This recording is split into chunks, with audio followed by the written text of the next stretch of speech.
ఎందుకు తెల్లగా ఉండాలయ్యా అంటే వారిద్దరికి ఇందాక చెప్పారు, గురువు గారు చక్కగా వివరించారు శుభముహూర్తం గురించి, కన్యాదానం గురించి. శుభముహూర్తం అంటే ఏమిటండి? శుభముహూర్తం అంటే జీలకర్ర బెల్లం నూరేసి ఇంకా జిగురు రాకపోతే అట్టుపండి వేసి కలిపేసి నెత్తిని పెట్టాడా?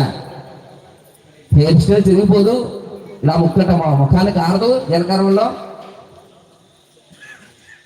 జీలకర్ర బెల్లం పెట్టిన తర్వాత అప్పుడు వధూవరులిద్దరు కూడా ఒకరినొకరు చూసుకోవాలండి. అది శుభముహూర్తం అంటే. శుభముహూర్తం అనగానే ఒకరినొకరు పెట్టేసేసి పాపం చెయ్యి నొప్పి పెడుతూ ఉంటుంది, అలాగే ఉండాలేమో అనుకుంటారు వాళ్ళకి తెలియదు కదా, ఫస్ట్ టైం కదా. జీలకర్ర బెల్లం పెట్టిన తర్వాత అలాగే చెయ్యి ఉంచేస్తారు. ఈ వచ్చిన బంధువర్గం వాళ్ళందరూ కూడా చెప్పులు ఒప్పుకుంటా స్టేజ్ ఎక్కేసి అక్షత రేయడానికి పైకి వెళ్ళి అలా తిరిగి వెళ్ళిపోతూ ఉంటారు. ఈ వీడియోగ్రాఫర్ వచ్చిన ప్రతి ఒక్కరికి ఫోటో తీయడం మొదలెడతారు. ఈ చెయ్యి గూడు నొప్పేస్తూ చెయ్యి లాగేస్తూ ఉంటుంది, ఎంతసేపు ఉండాలో తెలియదు వాళ్ళకి. జీలకర్ర బెల్లముని లగ్నము అంటారు దీన్నే.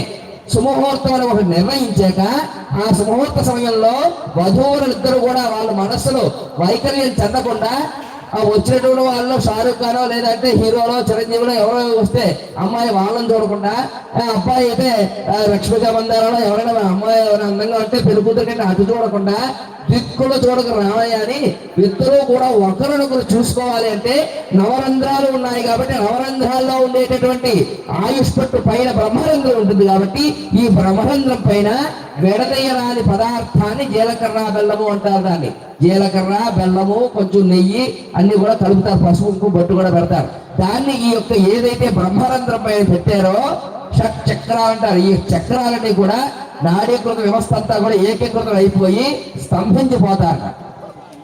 ఆ సమయంలో మాత్రమే మిగిలినవేమీ కనబడమన్నమాట.